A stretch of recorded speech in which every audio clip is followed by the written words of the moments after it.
Toon Bells. પોતાના જંગલને છોડીને બીજા વિસ્તારમાં બાજુની વચ્ચે રહેવું યોગ્ય નથી. તેઓ ચાલાકી કરી રહ્યા લાગે છે. તમને તે વિસ્તારમાં ખાવાનું ભેગું કરવામાં પણ ખૂબ જ મુશ્કેલી થશે. પપૈયા ભાઈ, તમે સાચું બોલો છો, પણ શિયાળાની ઠંડીથી બચવા માટે અમારે શું કરવું જોઈએ? જંગલમાં શિયાળાની આ પહેલી સવાર હતી. મીઠું, ટીનું મીનું ચકલી, મેના અને ઘુવડ પોતાના સાથીઓ સાથે આકાશમાં ફરી રહ્યા હતા. પણ સવારમાં ધુમ્મસના લીધે કોઈને પણ આકાશમાં ઉડવાની મજા આવી નહોતી રહી. બધા મોટા પપૈયાની ડાળીઓ પર જઈને બેસી ગયા. કેમ છો વહાલા પક્ષીઓ? સવારની સફર કેવી રહી? કંઈ ખાસ નહીં પપૈયા ભાઈ, તમે કહો તમારી સવાર કેવી રહી?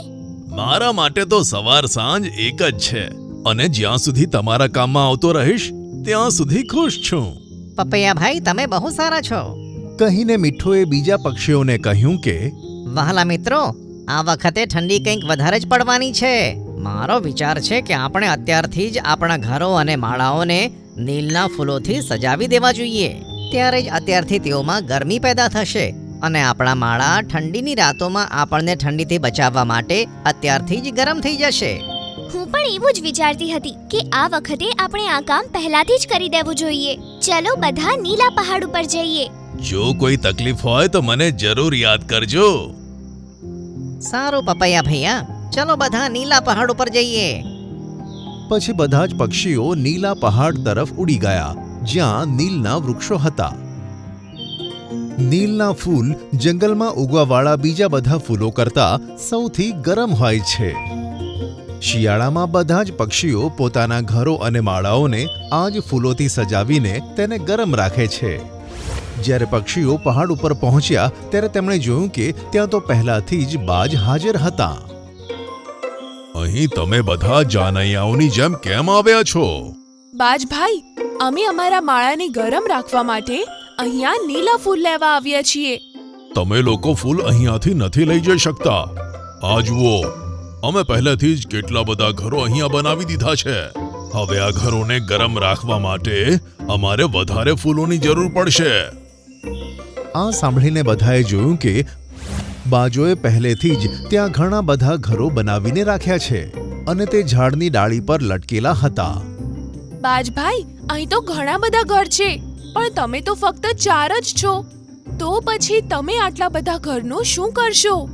બધા બાજોએ એકબીજા તરફ અચરજભરી નજરોથી જોઈને એક સાથે હસ્યા અને બોલ્યા, આ બધા ઘરો અમે બધાએ તમારા જેવા નાના પક્ષીઓની મદદ માટે બનાવ્યા છે. તમે નિશ્ચિંત થઈને અહીંયા રહેવા માટે આવી જાઓ, અને આખી શિયાળાની ઋતુ અહીં જ રહેજો. સાંભળીને બધા પક્ષીઓ ખુશ થઈ ગયા અને પાછા પોતાના જંગલમાં આવી મોટા પપૈયાની પાસે આવ્યા. પોતાના જંગલને છોડીને બીજા વિસ્તારમાં બાજુની વચ્ચે રહેવું યોગ્ય નથી. તેઓ ચાલાકી કરી રહ્યા લાગે છે. તમને તે વિસ્તારમાં ખાવાનું ભેગું કરવામાં પણ ખૂબ જ મુશ્કેલી થશે. પપૈયા ભાઈ, તમે સાચું બોલો છો, પણ શિયાળાની ઠંડીથી બચવા માટે અમારે શું કરવું જોઈએ? તેના માટે મારે થોડીક મહેનત કરવી પડશે.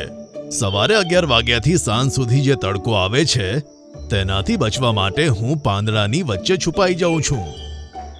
પણ હવે તમારી મુશ્કેલીઓના નિવારણ માટે મારે તે તડકાનો સામનો કરીને મારે શક્તિઓ ભેગી કરવી પડશે.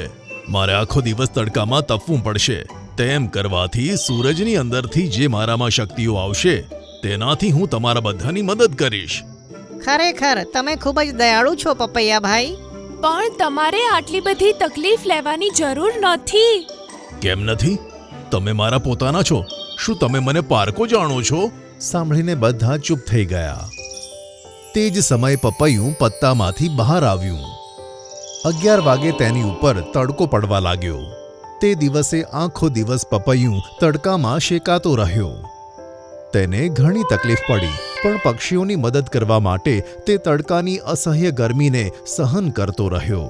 બીજા દિવસે બધા પક્ષીઓ તેની પાસે પહોંચ્યા. પપૈયા ભાઈ, અમારા કારણે તમને કેટલી બધી ગરમી સહન કરવી પડી. અમને તો જરાય નથી ગમી રહ્યું. હા, પણ મને ખુશી છે કે મેં સૂરજની ગરમીમાંથી શક્તિઓ પ્રાપ્ત કરી છે. હવે હું જે કહું તે જ તમે કરો. આમ કહીને પપૈયાએ પોતાની આંખો બંધ કરી. તેનું પેટ આપમેળે જ ખુલી ગયું અને તેની અંદર બધાને કાળા કાળા બીજ જોવા મળ્યા.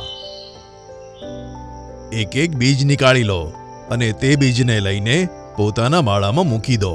થોડા દિવસોમાં આ બીજ ફૂટીને કાચા પપૈયાનું રૂપ લેશે. તે પપૈયામાં એટલી ગરમી હશે કે આખો શિયાળો તમે તેમાં રહીને ગરમી મેળવી શકશો. આ સાંભળીને બધાએ તેનો ધન્યવાદ કર્યો અને પછી એક એક કરીને પોતાની ચાંચમાં તે બીજ લઈને પોતાના માળામાં મૂક્યા. અને તેમાંથી અંકુર ફૂટવાની રાહ જોવા માંડ્યા. 3 દિવસની અંદર તો બીજ ફૂટીને મોટું થઈ ગયું અને પપૈયાનું રૂપ ધારણ કર્યું. પક્ષીઓએ પોતાની ચાંચની મદદથી પપૈયાને અંદરથી છોલીને અંદર બહાર જવા માટે એક દરવાજા જેવું બનાવી દીધું.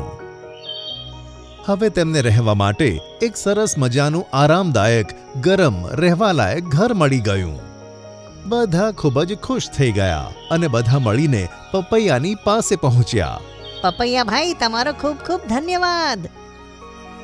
તમે જાતે તકલીફ ઉઠાવીને અમારા માટે સરસ ઘરોની વ્યવસ્થા કરી. તમારો ખૂબ ખૂબ આભાર.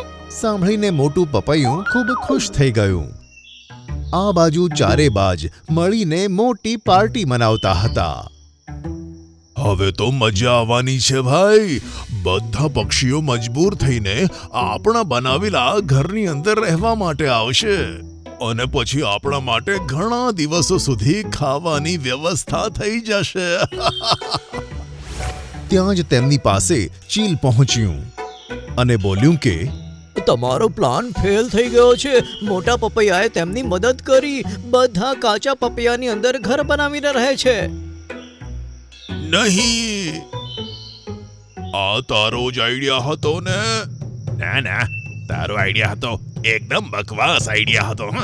ચારે બાજુમાં અંદર અંદર ઝઘડો થઈ ગયો અને મારપીટ શરૂ થઈ ગઈ. આલે આલે મારો મુક્કો, આલે મારી લાત. ઘણા સમય સુધી ચારે બાજ લડતા રહ્યા અને અંતે ઘાયલ થઈને એક બાજુ બેસી ગયા. બીજી બાજુ બધા પક્ષીઓ ગરમ પપૈયાની અંદર બનેલા ઘરોમાં આરામથી રહેવા લાગ્યા. પોતે જંગલના બધા પક્ષીઓ માટે કામ આવ્યું તેવું વિચારીને પપૈયું પોતાના ઉપર ગર્વ અનુભવી રહ્યું હતું અને તે હસતા હસતા દૂરથી તે કાચા પપૈયાઓને જોઈ રહ્યો હતો કે જેના બનેલા ગરમ ઘરોમાં બધા જ પક્ષીઓ ચેનથી રહેતા હતા. મિંકુ મોર ઝાડની પાસે બેઠો હતો. ચુન્નુમુન્નુ ચકલીઓ તેની પાસે આવી. મિંકુ કાકા, અમને એક વાર્તા સંભળાવો ને. તમારી વાર્તાઓ અમને બહુ જ ગમે છે. સારું બાળકો, હું તમને એક એવી વાર્તા સંભળાવું છું જેનાથી તમને ખબર પડશે કે ક્યારેક ક્યારેક ડર પણ આપણા માટે સારો હોય છે. તો સાંભળો. એક પોપટ હતો જેનું નામ હતું ચિરકુટ. પણ જ્યારથી તે જન્મ્યો હતો ત્યારથી તેની એક જ મુશ્કેલી હતી. શું મુશ્કેલી હતી કાકા? અરે ધીરજ રાગ, બતાવું છું. બહુ બોલે છે, વચ્ચે ટોક્યા ના કર. હા, મેં તેને કહ્યું છે જ્યારે કાકા વાર્તા કહે ત્યારે વચ્ચે નહીં બોલવાનું. હા, તો પેલા પોપટના જીવનમાં આ સમસ્યા હતી કે જ્યારથી તે જન્મ્યો હતો ત્યારથી બોલી નતો શક્યો. તેનાથી બોલાતું જ ન હતું. એક દિવસ ચિરકુટ ડાળી પર બેઠો હતો અને આજુબાજુ બેઠેલા પક્ષીઓ ફળ ખાતા હતા. આ પક્ષીઓ કેટલા સરસ સરસ ફળ ખાઈ રહ્યા છે. કદાચ મને પણ તે ખાવા માટે મળે. પક્ષીઓ ચિરકુટને જોઈને બોલે છે, અરે જુઓ જુઓ, આ ચિરકુટ પોપટને જુઓ. આ એવો પોપટ છે જે બોલી નથી શકતો. મેં તો ક્યારેય ના બોલવા વાળો પોપટ જોયો જ નથી. શું આવો પોપટ હોય છે ખરેખર? ચિરકુટ શું જોઈ રહ્યો છે? શું તારે પણ આ રસીલા ફળો ખાવા છે? સારું, લે, ફળ ખા. લે લે. ચિરકુટ ફળ લેવા આગળ આવે છે ત્યારે પેલું પક્ષી પાછળ હટી જાય છે. આટલી જલ્દી પણ શું છે ચિરકુટ? ચલ, ગાવાનું તો ગાઈને બતાય. સાંભળ્યું છે તારું ગળું તો ખૂબ જ સુરીલું છે. આમ કહીને બધા પક્ષીઓ હસવા લાગે છે પણ ચિરકુટ ઉદાસ થઈ જાય છે અને ઉડીને બીજા ઝાડ પર જતો રહે છે. ત્યારે ચિંકી ચકલી ઉડીને ચિરકુટની પાસે આવે છે. મેં બધી વાતો સાંભળી લીધી છે જે પેલા પક્ષીઓએ તને કહ્યું છે, પણ તું ખોટું ના લગાડીશ. ચિરકુટની આંખોમાંથી આંસુ વહેવા લાગે છે. ખોટું કેમ ન માનું? બધા મને આ વાતના મેણા મારે છે કે મારો અવાજ નથી. એમાં મારો શું વાંક છે? ચિંકી કહે છે, હું તારી મદદ કરી શકું છું. હું એવા પક્ષીને જાણું છું જે તારી મદદ કરી શકે છે. એમ? શું ખરેખર એવું થઈ શકે છે? હું ખરેખર બોલી શકું છું? હા ભાઈ, કેમ ન થાય? તું મારી સાથે ચાલ. તું બોલીશ પણ અને બીજા પશુ પક્ષીઓ સાથે વાત પણ કરીશ. કાળા પહાડ પાસે વડના ઝાડ ઉપર જે ઉલ્લુ અંકલ રહે છે તે સારા વૈદ્ય છે. તે તારી મદદ જરૂર કરશે. બંને ઉડીને ઘુવડ વૈદ્ય પાસે જાય છે. દાદા, આને જુઓ. શું આનો અવાજ નીકળી શકે? શું આ બોલી શકે છે? આમ આવ, મોઢું ખોલીને બતાવ. ચિરકુટ તેનું મોઢું ખોલીને દાદાને બતાવે છે. ત્યારે ઘુવડ કહે છે, આનો અવાજ એટલા માટે નથી આવતો કારણ કે તેને આજ સુધી બોલવાનો પ્રયત્ન પણ નથી કર્યો. તેનું ગળું અને જીભ તો બરાબર છે, પણ જામ થઈ ગયા છે. દાદા, આના મમ્મી પપ્પા નાનપણમાં જ જતા રહ્યા હતા. બાકી પોપટોએ આને તેમની સાથે ના રાખ્યા. તેથી જ આ બોલવાનું નહીં શીખ્યો હોય. કદાચ કાકા તેથી જ આણે બોલવાનો પ્રયત્ન નહીં કર્યો હોય. નાનપણમાં કોઈએ બોલવાનું નથી શીખવાડ્યું, તેથી જ આવું છે. તેનો ઈલાજ કરવા માટે કાળા સેતુર અને કાળા જામફળની જરૂર પડશે, જે તારે લઈને આવવાનું રહેશે. હા, તમે તેની ચિંતા ના કરો, હું તેને લઈને આવીશ. ના ના, જેનો ઈલાજ કરવાનો છે તેણે જ કાળા સેતુર અને જામફળ લાવવાના રહેશે. પણ કાકા, તેનું ઝાડ જે જગ્યાએ છે ત્યાં કાગડાઓ રહે છે અને તે ખૂબ જ ક્રૂર છે. બીજા પક્ષીઓને હેરાન કરે છે. પણ તેને તો ત્યાં જ જવું પડશે, બીજો કોઈ રસ્તો નથી. ત્યારે ચિરકુટ ઉડતો ઉડતો કાળા સિતુરના ઝાડ તરફ જાય છે. ઉડતા ઉડતા તે વિચારે છે, આ કેવી મુસીબતમાં નાખી દીધો છે. મને તો કાગડાઓથી બહુ બીક લાગે છે અને હવે તેમનો જ સામનો કરવો પડશે. ઝાડ પાસે પહોંચીને, અરે, લાગે છે કે કોઈ કાગડો ત્યાં નથી. જલ્દીથી હું સેતુર તોડીને આવું. ચિરકુટ તેની ચાંચમાં 2-3 સેતુર દબાવી લે છે અને જેવો પાછળની તરફ ફરે છે તેવો તેને કાગડાઓ ઘેરી લે છે. ગૂંગા પોપટ, શું હાલ છે? શું તું ચોરી કરવાનું પણ શીખી ગયો? ચિરકુટ કશું જ કહ્યા વગર ઉડવા લાગે છે. ત્યારે કાગડાઓ તેનો પંજો પકડીને કાળી ગુફા તરફ લઈ જાય છે અને દરવાજો બંધ કરી દે છે. અંધારામાં ચિરકુટ ડરી જાય છે. પછી કાગડાઓ બહારથી કહે છે, હવે એક સાપ આવશે અને તને ખાઈ જશે. આમ કહીને એક મોટું દોરડું ચિરકુટ ઉપર ફેંકે છે. ચિરકુટને લાગ્યું કે સાપ આવી ગયો અને તે સાપના ડરથી બૂમ પાડે છે, બચાવ, બચાવ, બચાવ. તેના ડરથી તેનો અવાજ આવી ગયો હતો. પછી ઘુવડ કાકા આવે છે અને તેને કાળી ગુફામાંથી નીકાળી દે છે. ચિરકુટ બધી વાત દાદાને સંભળાવે છે.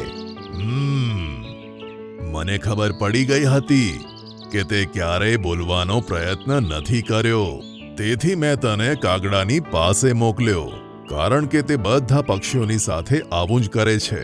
હું જાણતો હતો કે તારો અવાજ લાવવા માટે આ એક જ રીત છે. જેવો જ તું ડરી ગયો તો પોતાનો જીવ બચાવવા માટે બૂમ પાડી. હા કાકા, તમે સાચું કીધું. તેના લીધે જ મારો અવાજ આવી ગયો. ચિંકી બહેન, તારો ખૂબ ખૂબ ધન્યવાદ જે તું મને અહીંયા લઈ આવી.